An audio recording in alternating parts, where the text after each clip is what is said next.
yesterday in the introduction, I'm a professor at McGill University. I'm also affiliated with the MILA Research Institute in Montreal, which is a research institute that studies machine learning, broadly speaking, but with a lot of focus on deep learning and reinforcement learning. And I also lead the DeepMind Montreal team, where I work on research in reinforcement learning. So I'm going to pick up where Diana left off this morning. You started this morning talking about reinforcement learning and about value-based methods specifically. And the next topic of discussion is going to be exploration. Exploration is really crucial to reinforcement learning agents because they interact with their environment. So you have a little agent in a great big world, like in the picture, and the agent needs to decide where it should go next. And ahead of time, of course, we don't really know much of anything about this world. And so the agent needs to both try new things in order to understand its environment, but also it needs to sort of try and do things that are going to be good for it. And so this is a tough problem, and one that we're going to model through a simplified setting called the bandit setting. So I will tell you about this because it's easy to think about it from the point of view of decision-making under uncertainty. It's a canonical problem, but it's also actually interesting from a practical point of view because bandits are simpler than full Markov decision processes, and then they can be used, for example, in medical decision-making to model single-shot decisions, or in other practical applications like ad placement. So in a bandit problem, you have an agent, it just can take actions, there's no state information, there's k possible actions, and in response to an action, the agent receives the reward that's drawn from some distribution, and of course the true values of the rewards are not known, and their distribution is not known. And so the agent is faced with this dilemma between trying to explore the environment, which means try new actions that it has not tried before, or actions that it hasn't tried very much. And on the other hand, it might try to exploit its knowledge, which in this case means taking the action that has the best estimated value. And so this is just sort of spelling out a little bit the exploration-exploitation dilemma. We're going to form estimates of the value functions, just like in the stuff that you saw this morning with Q-learning. And then we define exploitation as taking the action that is currently the one with the best value, in other words, the greedy action. And exploration means taking any other action other than the greedy action. And of course, at any particular time step, you can only do one thing.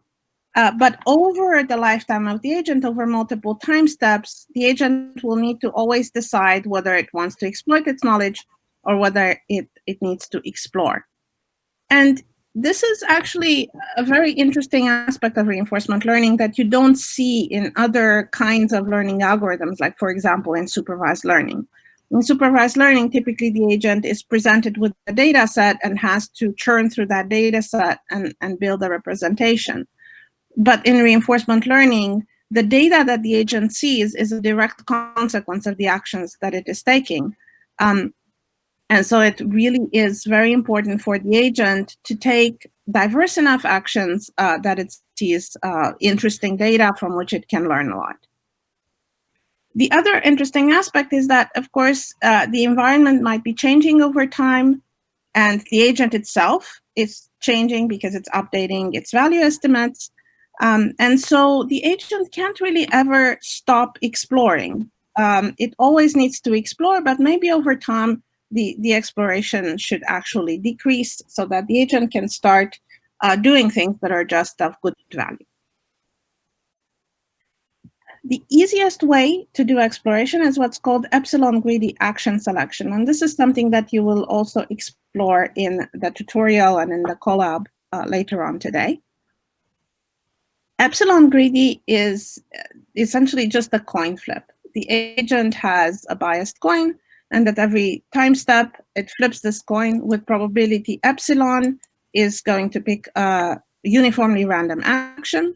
And with probability 1 minus epsilon is going to pick the greedy action. And if there are several actions that are greedy that share the max value, then again, you can pick uniformly at random among them.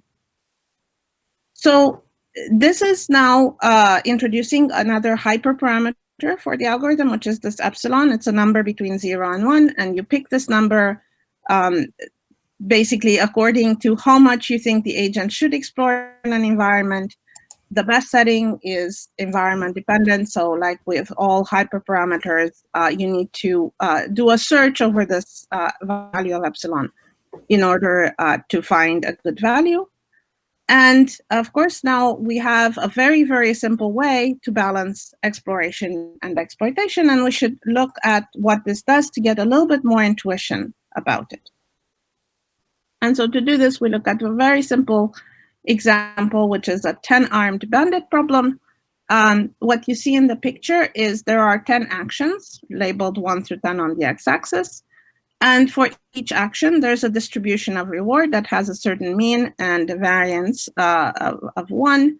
And the mean has just been drawn at random from some distribution. So nobody's decided exactly what's the best action. But in this particular case, action 3 is the best action. And now, whenever the agent pulls an arm or does an action, it's going to receive a random reward that's drawn from the distribution corresponding to that action. And so we can generate lots of problems like this, and we can have the agent interact with this problem starting from no knowledge over some number of time steps. In this case, we're going to let the agent interact over 1,000 time steps, and we'll see the impact of the epsilon in epsilon greedy on the agent's reward distribution. And so these are 2 pictures that are showing us the effect of epsilon. And there are 3 lines in these pictures corresponding to epsilon being 0, 0.01, and 0.1. So epsilon equal to 0 means that the agent has no chance of doing any kind of exploration. It might still explore with some small chance, because if it starts with, let's say, all of the action estimates being 0, then the actions are tied and there will be a uniform choice between them. But aside from that, there is no explicit exploration. So epsilon 0 is a fully greedy agent. And the first thing to notice in these plots is that this agent does not do very well at all. In the top plot, we see the average reward obtained by this agent. And in the bottom plot, we see the percentage of time during which this agent is doing the optimal action. And you can see that that percentage of time hovers at about 30%. And that is really because sometimes just by chance, the agent might try that action first. That action shows itself to be best, and then the agent latches onto it. So on some of its runs, the agent might actually sort of latch on by sheer luck to a good action. But in general, without doing exploration, the agent really cannot do very well and cannot learn very much. The difference between these 2 plots is that in the top plot, we are looking at the average reward that the agent obtains as it's interacting with the environment. And the bottom plot shows the percentage of time during which this agent would actually choose the optimal action if it were allowed its best choice. Okay, so that's sort of the difference between the 2. And so the top plot, the average reward, actually reflects the amount of time that this agent is spending taking suboptimal actions too, because when you take suboptimal actions, there's going to be a little bit less reward. And of course, you can see some variability because of the randomness in the agent. Now, if we examine the other 2 lines, the 2 different values of epsilon, what you see is typical learning behavior. Both of the agents are learning. Their performance gets better over time. The agent that is exploring less is figuring out the optimal action a little bit more slowly. But of course, because it's exploring less, its actual rewards are going to improve quite a bit. And eventually, in terms of its real performance, it will overtake the agent with epsilon equal to 0.1. So in the top graph, the two lines will eventually cross. That's because this agent is less risky. Once it figures out the optimal action, it will do that action more often. And so this is a point that you should remember in terms of this trade-off. Really, our agents are doing things in the environment. And so if an agent explores too much, or if the exploration is actually sort of difficult, then that may be reflected in its performance as it is training. And so this is another reason why very often we train reinforcement learning agents in simulation rather than in real environments where the risks might be high. So the other final point on this slide is that, again, epsilon does have quite a bit of impact on the performance of the agent, and so it's something that we're going to need to play around with. And I believe in the collab that you will look at later today, you will experiment with different values of epsilon and epsilon greedy in the context of MDPs. There's a second exploration strategy that we can talk about, which is optimistic initialization. What does this mean? It means that in the absence of any information, an agent may just assume that the world is wonderful and all things out there are good and they should be tried. Okay, and so in this case, even if we have no randomness that's injected into the agent, because initially everything is looking good, the agent will try each action at least once, but possibly many times, until it figures out that maybe the action is less good than expected. And actually, this is quite an interesting and powerful method for agents to act in the world. You can see here two curves, one which is doing epsilon greedy and it's rising, but it's rising fast at the beginning, but then more slowly. And another curve which is initialized optimistically. So the agent at the beginning guesses values for its actions that are higher than possible. It does no other randomization, but because it's optimistic, it will try all the actions multiple times. And actually, in this case, the agent does very, very well.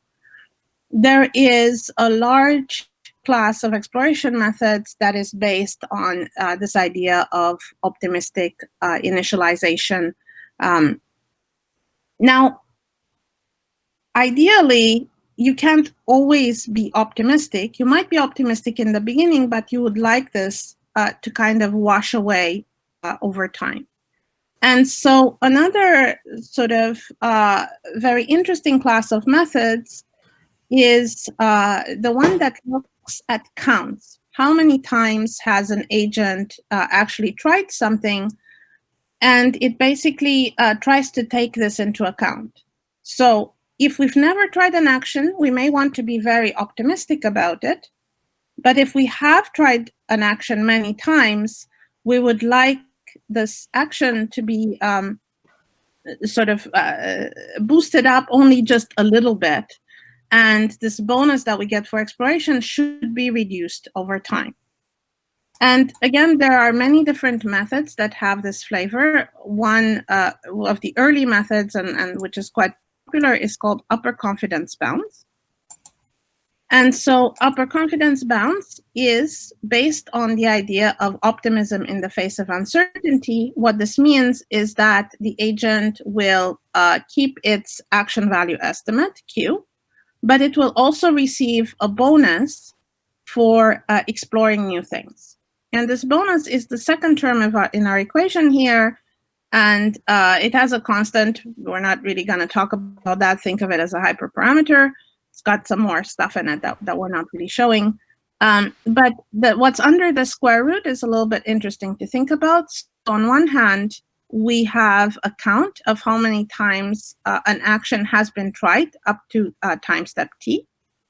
And so as the number of times that the action has been tried is increasing, this is going to drag the exploration bonus down.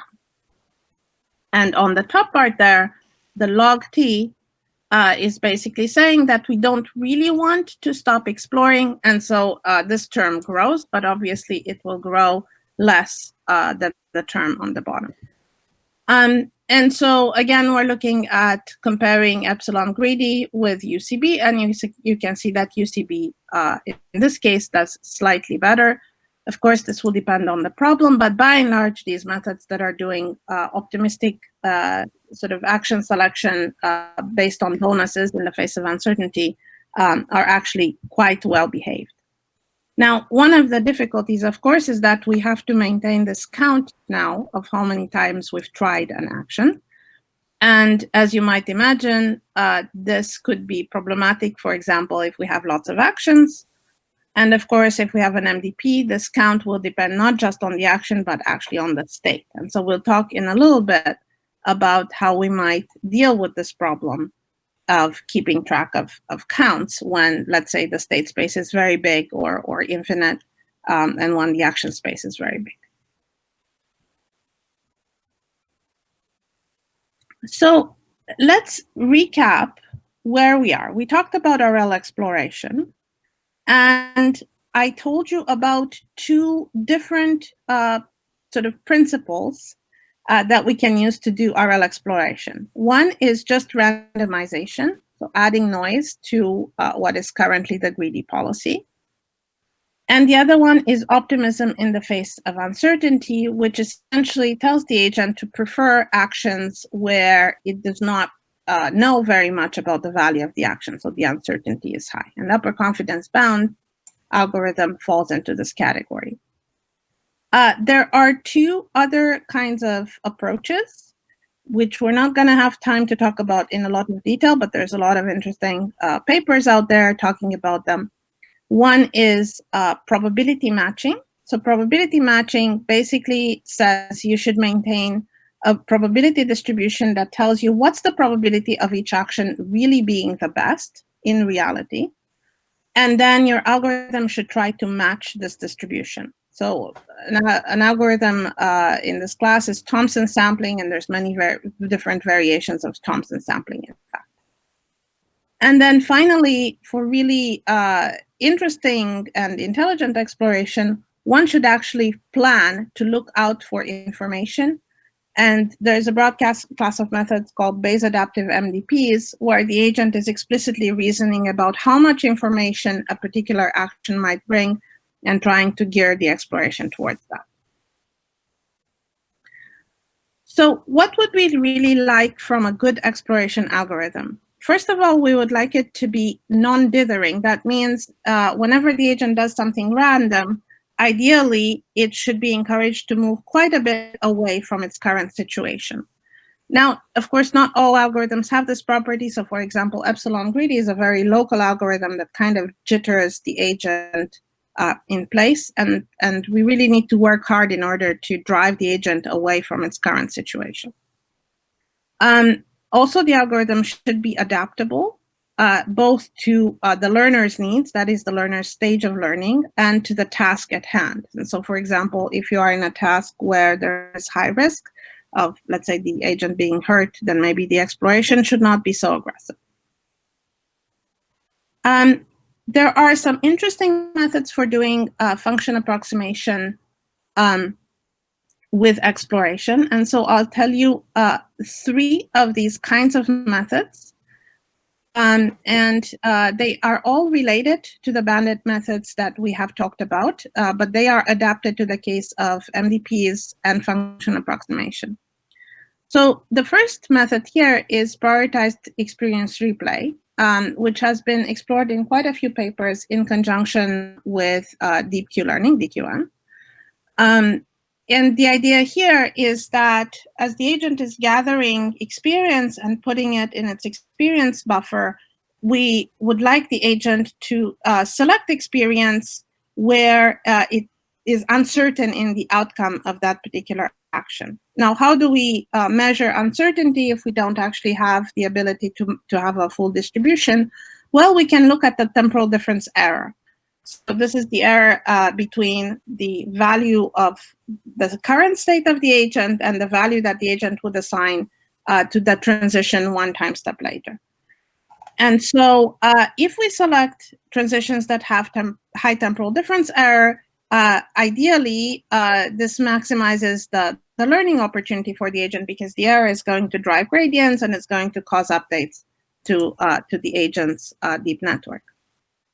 Now, this is interesting. Of course, high TD errors can also be caused by natural variation in the environment. So for example, if you're in an environment that is very stochastic, TD errors might be high, even if really it's not that you're learning a lot, it's just that the environment has a lot of variability. And so, this is a heuristic and it can work very well. It works very well in environments that are deterministic, which is the case of Atari games and a lot of the control tasks in the gym suite, for example. A second class of methods is what's called count-based exploration. And the idea here is that we are going to mimic UCB-style bonuses, but we actually need to figure out how to estimate counts.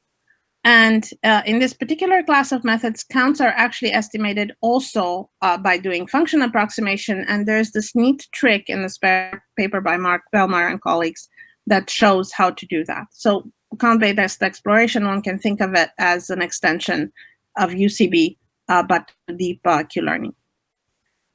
And then finally, there's bootstrapped DQN. Bootstrapped DQN is an instance of probability matching or Thompson sampling, where we are going to maintain a probability distribution over value functions. And of course, this sounds kind of daunting, but there are ways to do this, for example, by using Bayesian neural networks or other methods like that. So we have a distribution over value functions, and we're going to sample value functions, so entire networks from this distribution, and that will help us decide what is the best action to take, because for each of these networks, they will suggest some action and we'll kind of assume that this is the best action. So the last method is quite smart, but it requires more computation per time step, so it's a little bit more expensive. There's another sort of different strategy, which is especially useful for Markov decision processes, and this is what's called diversity-driven exploration.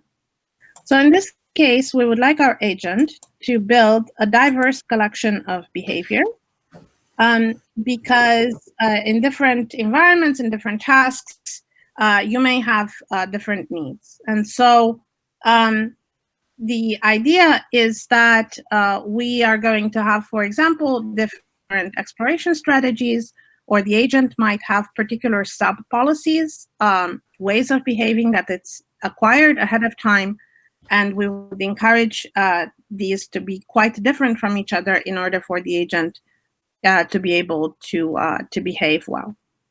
The plots in the picture here are actually showing different sort of learning algorithms that are doing different kinds of exploration. And you can see that depending on the environment, these are just different Atari games, one or the other of these algorithms might be better. So now let's sort of put these together and see how well we could do. So this is talking here about a paper by some colleagues that was just released in 2020 called Agent 57. Agent 57 is the first learning agent that actually achieves, matches human performance or achieves superhuman performance in all of the 57 Atari games. And of course, a big part of getting here is actually to do good exploration, because some of these games have rewards that are very, very delayed. And so agents that don't know how to explore may never actually find the goal. So one of these games, for example, is Montezuma's Revenge, where the agent has to wander through a maze, and there is a goal state, but you can only get to it once you've gone through all of the rooms in the maze. And so it's very hard for a random agent, for example, to even get there. So there are several interesting tricks that are needed to make this happen. One is a novelty-based extra reward, intrinsic reward. So this is essentially a bonus for trying out new actions. but also the agent trains different policies, different behaviors that it can choose among. And these are obtained by using different discount factors, so the agent being more or less myopic, and also by using different trade-offs between how much the agent is paying attention to the real reward in the game and how much it is paying attention to these intrinsic rewards or bonuses that are based on the novelty of what it's experiencing. And then there is also a way to have a policy that chooses among these behaviors, and we can actually make that policy a bandit. And Diana and Tom Shaw, other colleagues at DeepMind, have worked quite a bit on this. And so the idea is, if I have different ways of doing exploration, there might be a choice on top that decides which of these ways we could deploy. And so these are here some more details about Agent 57. So first of all, we have an episodic memory that actually tries to figure out if there's going to be long-term novelty or short-term novelty in what we in the experience that we are getting. Long-term novelty is something like going to a completely different part of state space, for example. And then the agent itself is mediating between the external reward, which is denoted with RE in the slide, and the intrinsic reward for novelty, which is denoted with RI. And these two are always combined. Beta I is this constant that tells us how to trade off between the two. And we can have these constants sampled from a distribution, and the discount factors also sampled from a distribution, in order to obtain a diversity of behaviors in the agent that we can choose among. So Agent 57 does a pretty good job. This being said, exploration is still very much an open problem. It is crucial to RL agents. They are still not very good at exploring in the environments that are very large. And so there is actually quite a bit of research that is going on in terms of filling in all of these desiderata for exploration agents. So I will stop here with this part of the presentation, and I'm happy to take some questions if there are any. Perfect. Let me try to open the...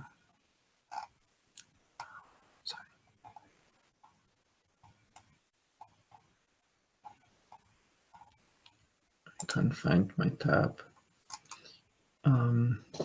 Just a second.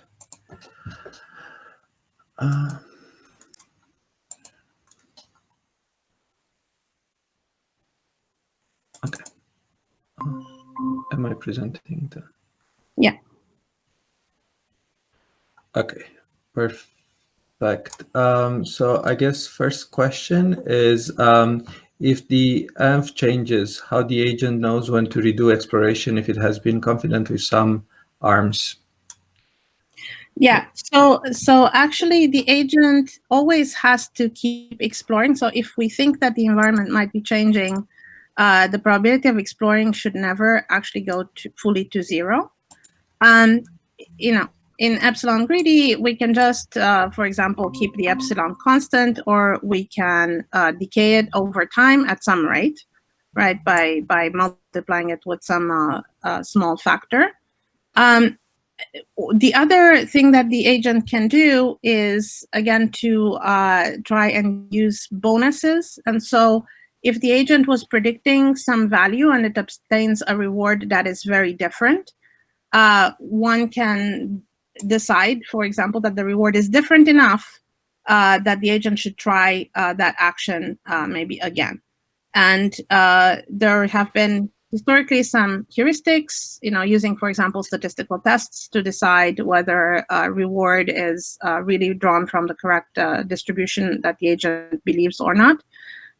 But in general, we will try never to give up exploration of any of the actions and just keep doing that.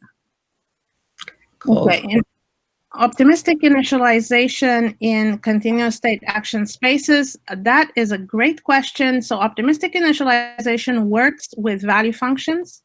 specifically, in continuous state action spaces, we will usually inject randomness directly into the policy, because we may not even have a value function, or if we do, it may be a problem to exactly decide how to make it optimistic. This is especially true when you have continuous actions. For discrete actions, we can still try to give bonuses for each action, for example, and to drive the values up by using these bonuses. Cool. Maybe a few more questions. So the next one, for non-stationary environments, is it reasonable to never stop exploring and have a high epsilon until the end of training? Does it affect the performance? So it is reasonable to do this. It affects the training performance, but it may lead to higher performance afterwards. So if we, for example, have a simulator and the agent never gets hurt in the simulation, then we don't care about the training performance. We can crack the exploration rate up, and once the policy is learned and needs to be deployed, then of course we will turn the exploration down, or possibly turn it to 0. So it affects the training performance, but it might give you better performance at test time or for the greedy policy. Okay. Let's do a couple more questions. So how do you encourage exploration when using function approximators and large state spaces? And we cannot use counts. We're going to essentially give bonuses. So we're going to, I will talk about this in a minute when we talk about. Perfect. Then let's jump to the next one then. Would it not be better to have an epsilon that would change over time? Is there any work on this? There is quite a bit of work on decaying epsilon over time. So like I said, you can have a decay rate for epsilon that just multiplies it by something less than 1 at every time step, and then it's going to go to 0. But really, in terms of theoretical results, epsilon greedy is not a method that people like very much. In practice, it's, however, very useful and it's easy to implement. And so from a theoretical point of view, UCB and other methods like that are much better. Okay, let's do one more question and then we can go back to the slides. Does Agent 57 work well because it was designed for Atari, or was it created with a different purpose and it was later observed that it performed well? It was designed for Atari, and would it work well in other environments? Well, it uses a lot of techniques that are generally believed to be useful, but one would need to try it. And every task is a little bit different, so it's not clear. Okay, let's go back to the second part of the talk now. Okay, so let me try to present again.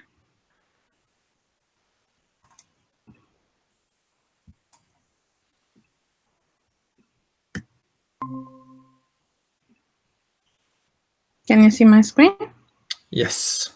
Okay. So in the next part of the talk, I will talk about a different class of methods called policy gradient. And so in response to some of the questions that were asked earlier, this is especially useful when you have very large action spaces, possibly continuous action spaces.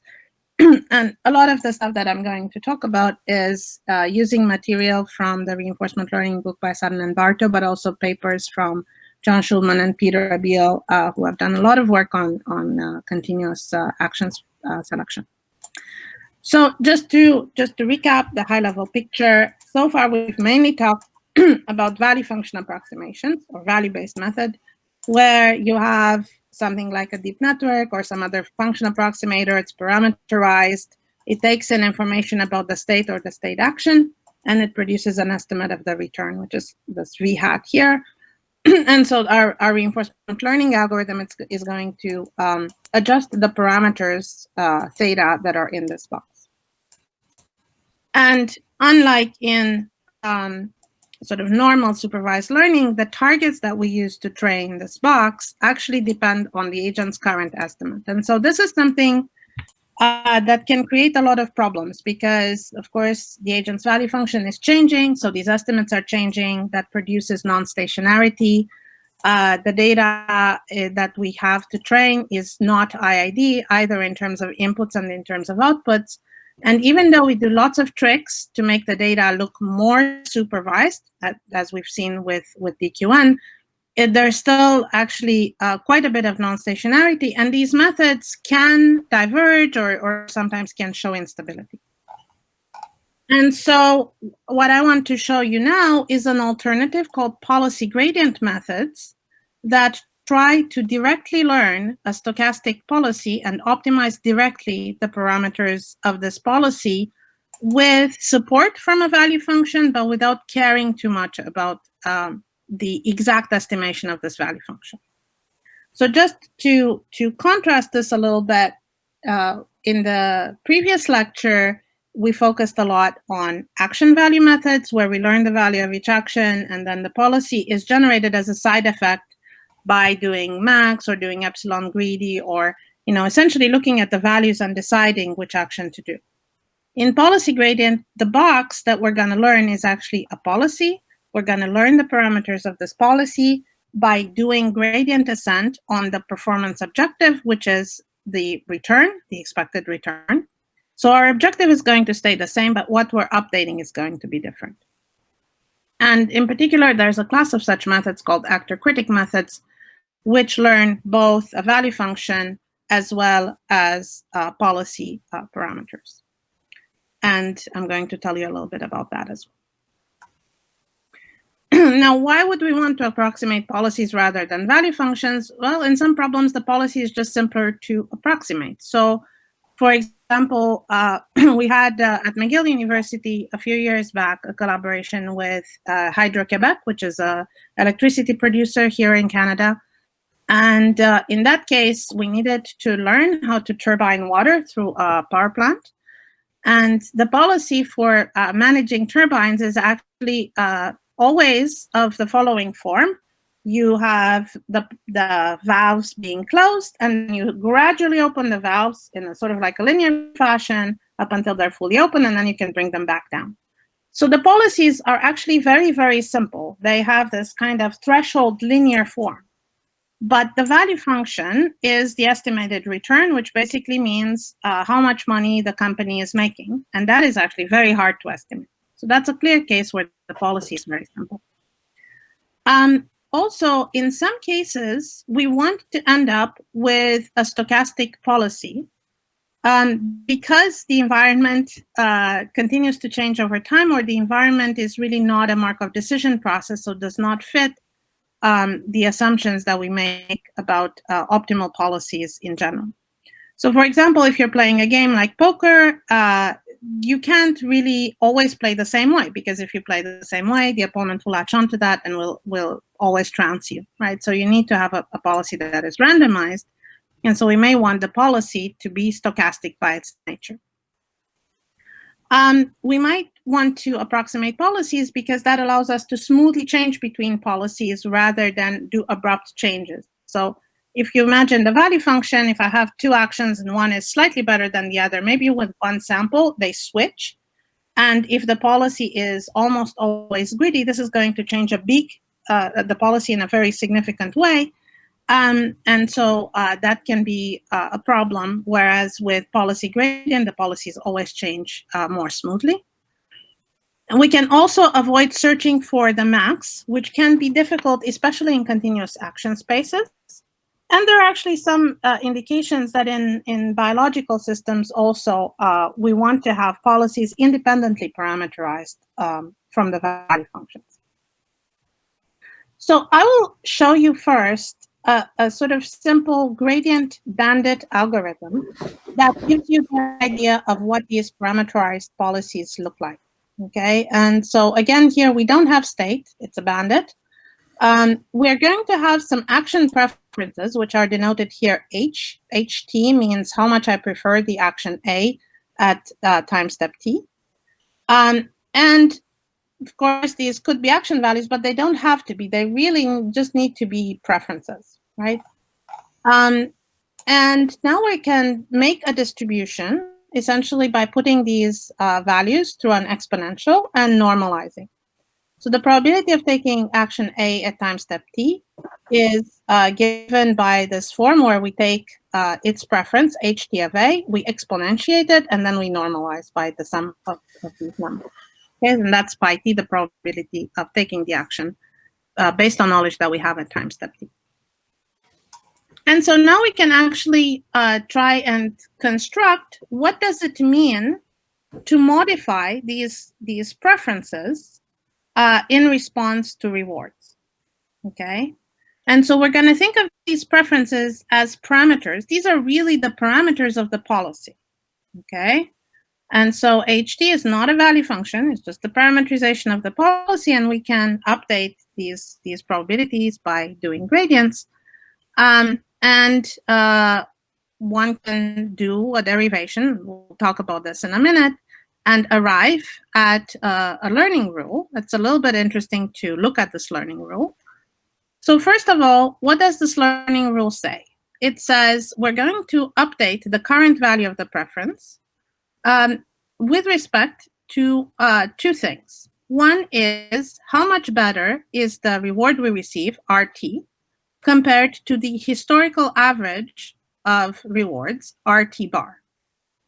And then secondarily, we want to know if we have actually done action A or, at this point in time, or we have done something else. And so one thing to notice is that if I've done action A and the reward that I received is better than I expected, then the parameter for this action is going to be boosted up. But this also means, due to the normalization, that the probabilities of other actions are going to be sort of squashed down. So there's direct effects, sort of increasing the parameter of a particular action increases its probability, but there's also indirect effects due to the normalization. And so now we can just go through the motions to derive this update rule. So how do we want to derive this update rule? Well, it has to be gradient ascent on our objective. The objective is to maximize reward in this case, because we have a bandit. So reward is the same as return. And so the first equation on the slide says we're going to update the preferences based on the gradient of the reward with respect to the parameters of the policy, which are the h's. And we're going to use a learning rate alpha because we always have a learning rate when we do gradient descent. Now, what is the expectation of the reward? This is just the average of the Q values of the different actions. So Q star is the true value of the action, which we don't really have, but it's a quantity that exists, and so we can use it for mathematical derivations. And we average it with respect to pi t. Pi t is the current policy. And so now we can just take the gradient. There's nothing really fancy in this equation. And once we take the gradient, we arrive at the last equation on the slide that basically says the gradient for an action A is going to look at how much is the difference between the true value of any action and some quantity, which is actually fixed, xt. We're going to talk about this more in a minute. And then we have the gradient of the policy with respect to h. And so we can massage this equation a little bit further. Really, the top is just algebra, so we're not really go through it very much in detail. But we end up with the expectation that we want to have.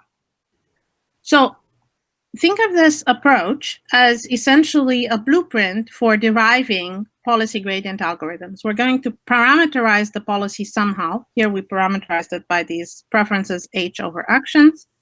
We're going to impose our criterion, which is to optimize return. And then we're going to try and take the gradient of the return objective with respect to the policy parameters directly. And that will give us a way to directly update the policy parameters h without actually necessarily keeping track of values. And because of lack of time, I'm going to skip over that because I want to show you some other sort of results and more advanced algorithms, but the derivation is there if you want to go over it on your own. So now we're going to look at how well do these algorithms do. So first of all, notice that the policies that we are updating are always stochastic policies, right? And so in this case, this algorithm is actually always producing a stochastic policy. And of course, it has a learning rate because it's a gradient-based algorithm, so the learning rate is going to matter. So if I look at a pair of these curves, let's say alpha equal to 0.1 and alpha equal to 0.4 of the brown curves, the two brown curves, you can see that the learning rate parameter does matter. But what matters even more is this use of a baseline, okay? So what is a baseline? It's a way to offset preferences, and it can really be any way to offset preferences that does not depend on the action choice. And so the blue curves are using a baseline, and the brown curves are not, and you can see that that makes quite a bit of difference. Now, how do we think about the baseline? Essentially, the baseline allows us to eliminate some variance, okay? And because it's independent of the actions, when I take gradients with respect to policy parameters, the gradient is going to be 0. So really, the baseline can be designed in a way to minimize the variance of the algorithm. And so now let's look at how does this look for continuous state spaces. So this is an example, okay, where we are parameterizing the preference for an action A in a state S as a linear function. So phi SA are the features and theta is the parameter vector. And so for each action, we're going to have a linear function that tells us how much this action is preferred in state S. And in this case, the probability of the action in state S is going to be, again, exponential in this preference function, and we can normalize. And so now we can, when we take gradients here, we're going to end up with quite a nice form where the gradient of the policy normalized by the value of the policy is going to be phi SA, so the feature of the policy, normalized by the average feature. Okay, so the second term, you can really think of it as the average feature. Now, here's another example. So in this case, we have continuous actions, okay? And so if we have continuous actions, now we can think of having what's called linear Gaussian policies. So what this means is that we're going to parameterize the action distribution by Gaussian with some mean and some standard deviation, okay? And we can make the mean and the standard deviation as a function of the state that the agent is in. For example, we can make them a linear function of the state. And so this is just some examples of what some of these policies for different actions might look like. And so in this case, the parameter vector that we have, theta, is going to be means, and it's going to parameterize the mean and the variance. And notice that we, in this case, not really have a value function anymore. We're working directly in policy space. So we're going to adjust the parameters theta mu and theta sigma that control the mean and the variance. Now, if I'm at a particular state S, okay, then the action policy at that state is going to be a Gaussian with mean mu of S that I can compute based on the features of the state and theta mu, and with standard deviation sigma of S that I can again compute based on phi of S and theta sigma. And now the probability density function for each of the actions is going to be modeled by this kind of Gaussian. So notice that now we have stochastic policies, so policies that can actually do exploration, but we have continuous action selection. And while with value functions, we would have needed a way to take a max, here we don't really need that at all. We can always, for any given state, compute the mu and the sigma that will give us the action distribution, and then we can draw an action from this distribution. And so now what the learning algorithm is going to do is essentially understand how we should sort of structure these Gaussians, whether we should shift them around, for example, or whether we should make them wider or peakier. And of course, the sigma values are going to give us the trade-off between exploration and exploitation. If sigma is very small, then we're mainly sort of in a very deterministic kind of policy. And so going back to some of the questions that were asked earlier, basically, in this case, by adjusting the parameters of the policy, we're going to be able to adjust exploration and exploitation in an interesting way. And now we can take gradients of this Gaussian policy and work with them. Okay. So now let's look at policy gradient in general. Okay. So if we have a given policy parameterization, we are going to have a general theorem called the policy gradient theorem that tells us how to adjust the parameters of this policy in order to maximize the return. Okay, so our objective is to maximize eta, which is the return or the average reward. And we are going to do this by stochastic gradient descent. So at every particular point in time, we will take the parameters theta of the policy and update them in the direction that points upwards in terms of the gradient of the objective. And we're going to do this usually by using the policy gradient theorem.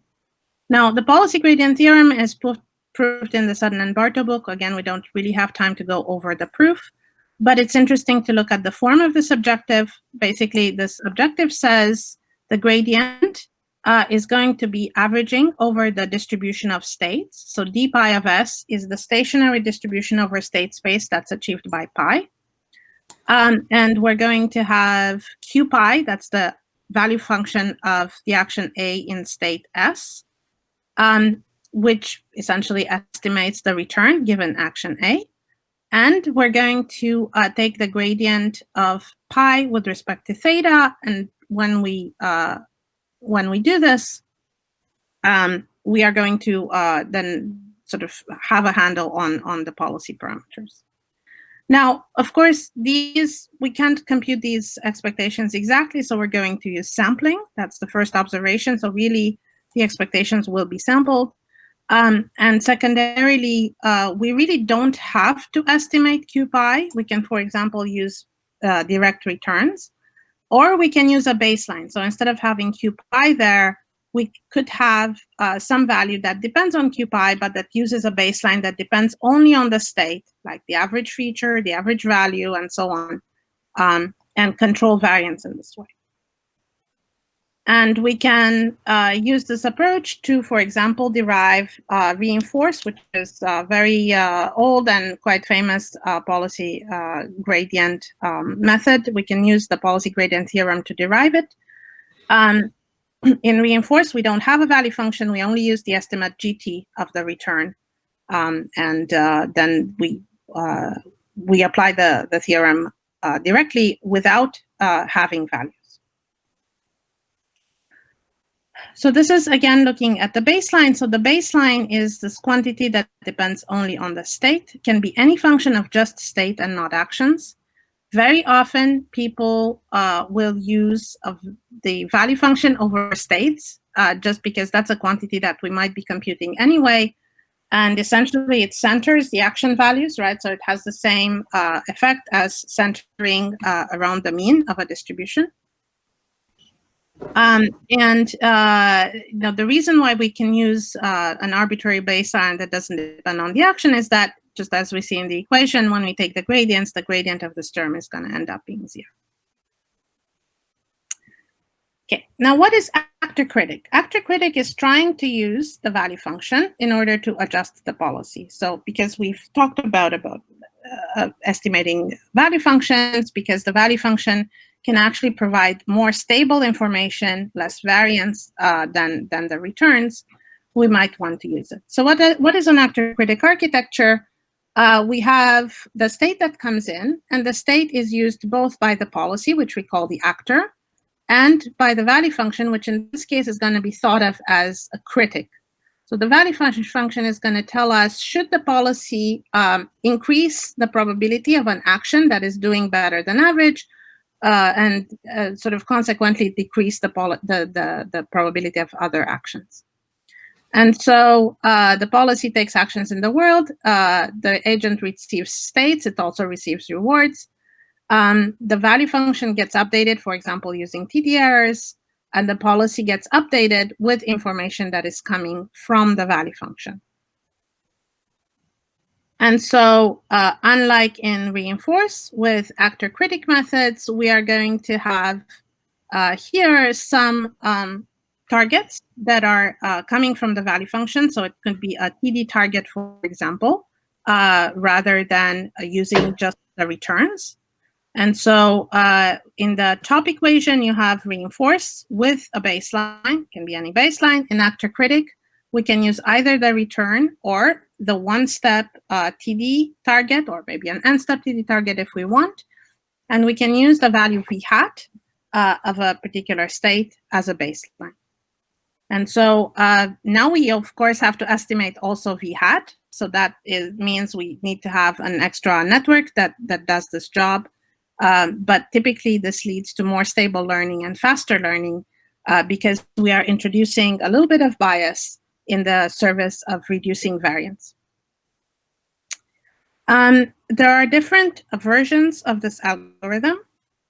In particular, one of the very prominent versions is what's called A3C, Advantage Actor-critic, which is a distributed version.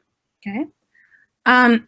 So in this particular case, the preferences over the actions are given by the difference between the return of that action and the value at the particular state. So the advantage of an action is how much better is it than the average. So that's the advantage part. And we're going to compute gradients. A3C uses multiple actors in order to obtain data. And so it tries to obtain more diverse data and to circumvent, in some sense, the exploration problem by having multiple threads, many actors generating data. That data is pooled, and then the value function and the policy are updated based on the collected data from all of these actors. These are some examples of results by A3C, and in these pictures, A3C are the yellow lines. You have DQN, which we've talked about in the previous lecture, and then we have Q-learning, SARSA, and n-step Q-learning that also use this idea of having multiple actors generating data. And you can see that in these particular examples, A3C is actually doing a lot better. Now, this is not always going to be the case. These are somewhat handpicked games in which A3C is doing better. But this does make the point that these methods can work quite well. Now, why? Well, partly because we parameterize the policy directly, and so we can impose any kind of knowledge, prior knowledge about the structure of the policy that we have through that way. Okay, so now I want to revisit the objective a little bit and think about what else we could possibly do that is perhaps a bit more sophisticated. So again, eta is the expected return, so we would like to maximize it. But usually we have some old policy that we use to collect the data, and we want to optimize to obtain a new policy. And so one way to think about this is that we have a surrogate objective, which computes expectations with respect to the old policy. So this is L of pi. A pi old is the advantage of the action under the old, as estimated according to the old policy. And we would like to take the gradient of this objective in order to understand how to modify the new policy. And so how can we do this? Well, we can maximize this objective, but at the same time, right, notice that if the two policies are very, very different, then essentially we're going to have a problem because the data that we used to estimate the objective is going to be very different from the new data that pi generates. And so when we're trying to move in policy space, we don't have enough evidence about pi in order to do this reliably. And so one interesting idea is to do what's called trust region policy optimization, or TRPO. This is an algorithm that was introduced by John Schulman and colleagues. And the idea here is that we are going to maximize return, but try to keep the new policy close to the old policy to make sure that we don't go into a part of state space in which we have absolutely no idea what's going on. And so the change in policy might be really bad. And so this is done by a KL divergence penalty term that is encouraging pi to stay close to the previous policy. And the constraint here has a delta in it that's just saying, think of that as a hyperparameter to say how close we want these to be. And the loss, of course, is going to be constructed empirically from data rather than being an expectation. So what will happen is we have state action pairs. We know what the old policy was. We can estimate the probability under the new policy. We can estimate the advantages. And we can use this batch now to optimize the objectives subject to the constraints. And we can use a conjugate gradient algorithm, actually, in order to do this optimization. Now, because we have a constraint optimization problem, we can make a small change to this and essentially fold the KL penalty into the optimization objective with a constant beta that is saying how much we want the policies to stay close, right? So this is just using the Lagrangian form, basically, of the constraint optimization problem. But instead of doing a quadratic approximation, in this case, really we have implicitly a first-order approximation of the objective. And we can use stochastic gradient descent to optimize this.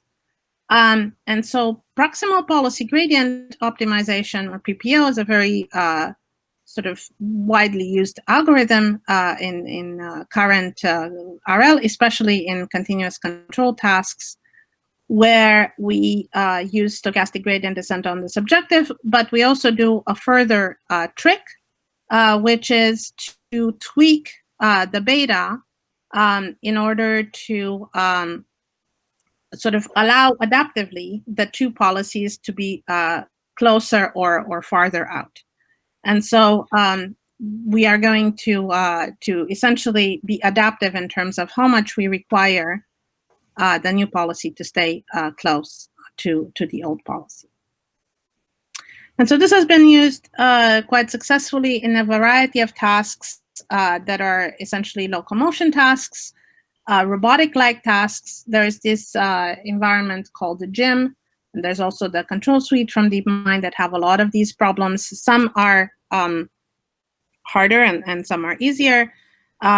Usually the hardness of the problem is determined both by the number of joints that are under the agent's control, but also by other things, like, for example, the impact, right, or whether there are obstacles or not. It's also been used in Atari games that have pixel input as well.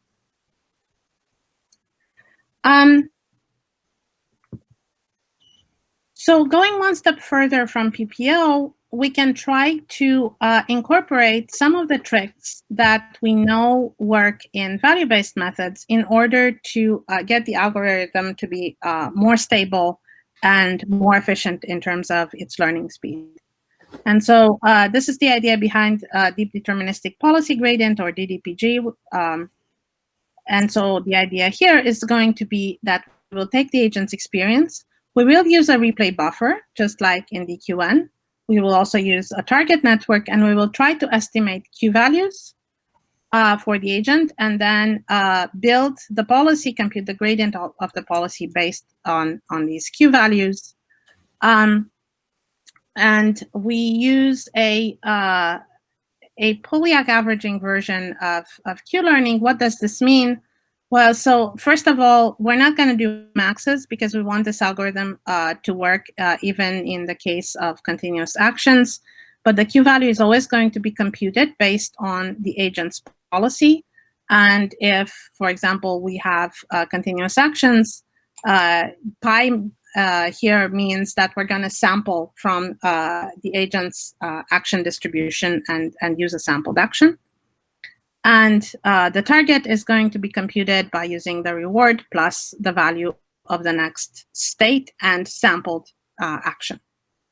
And we're going to fit the estimates of these Q values, and then we're going to update the policy based on these estimates. And so this is a variety of tasks here which are 2D, 3D robotic-like tasks, also driving with pixel input, so seeing the video image of the camera, where DDPG can actually be quite successful. So I just want to emphasize that policy gradient is a very general approach that we can apply whenever we can compute the effect of parameter changes on the action probabilities. And so unlike value functions, which are implicitly rooted in, let's say, Markovian assumptions about the environment, policy gradient methods can be applied even if you have a partially observable domain, if you have a domain that's really not Markovian, and so on. These kinds of methods have been applied, for example, to spiking neuron models in the brain, where you want to model the activity not as continuous actions, but as bursts. And there are many ways in which one can structure the policy. So we talked, for example, about linear Gaussian, but if you have continuous actions, you can also do mixtures of Gaussians. You can do different weights, mixtures of other kinds of distributions, and so on.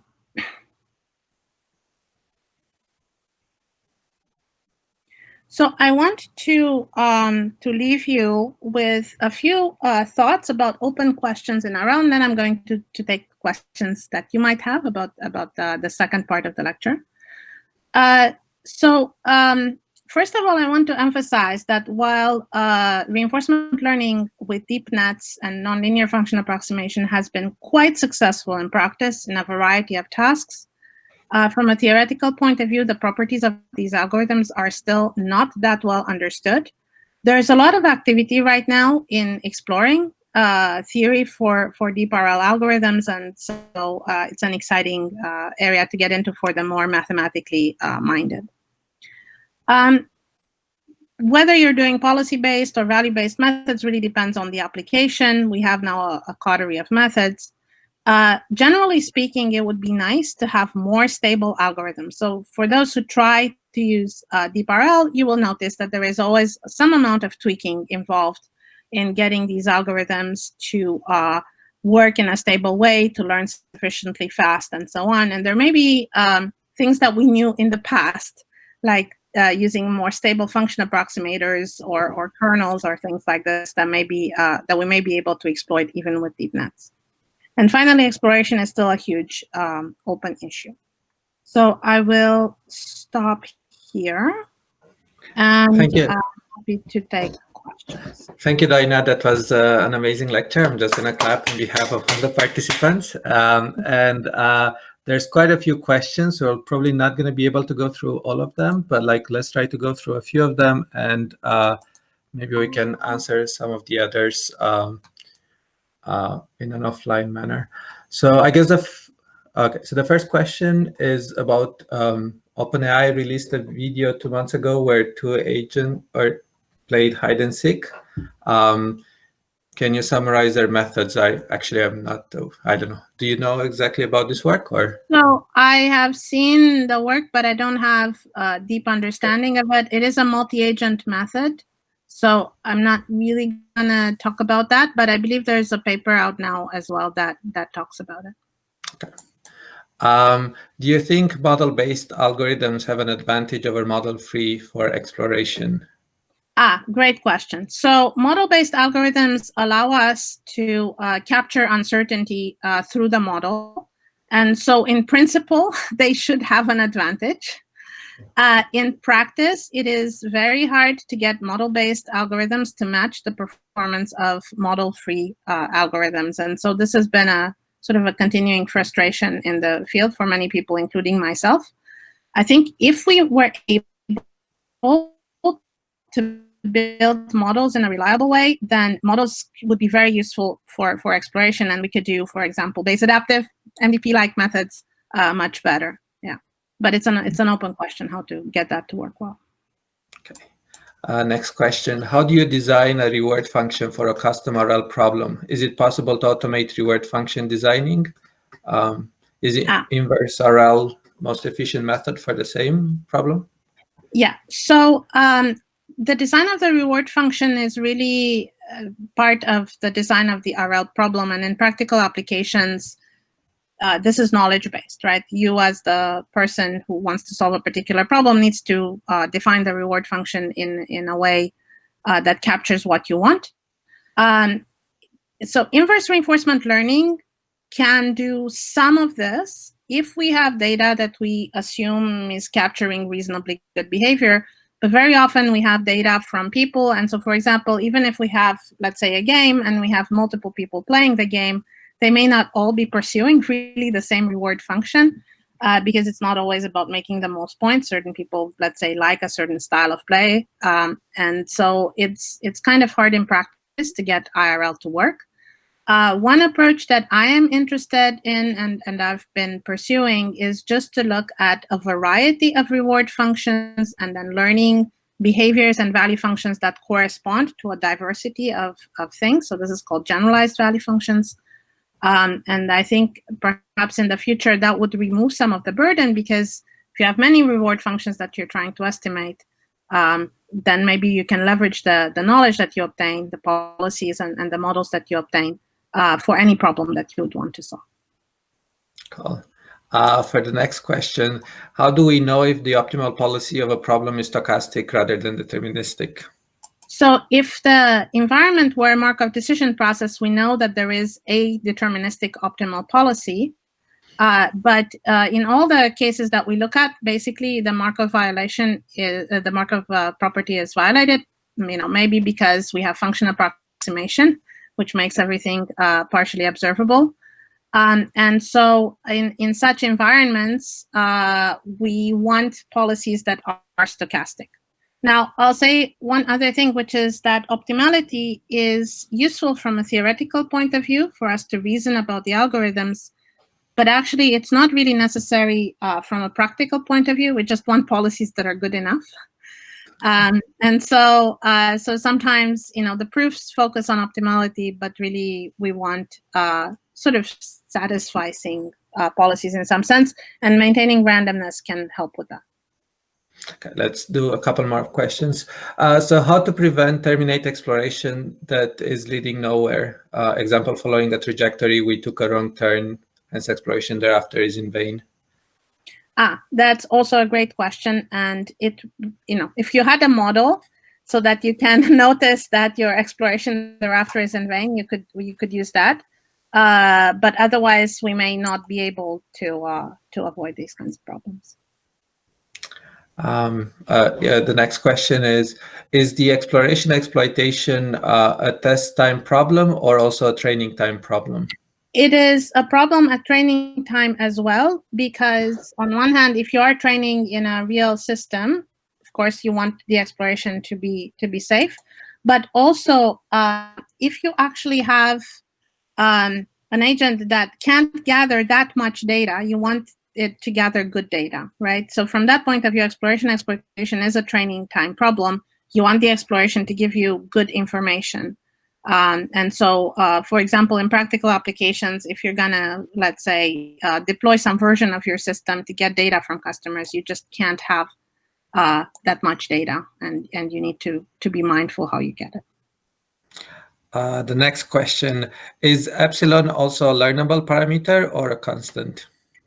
Great question. So epsilon can be a learnable parameter, and there's actually been interesting recent work on, for example, meta-gradient, meta-learning methods for learning epsilon.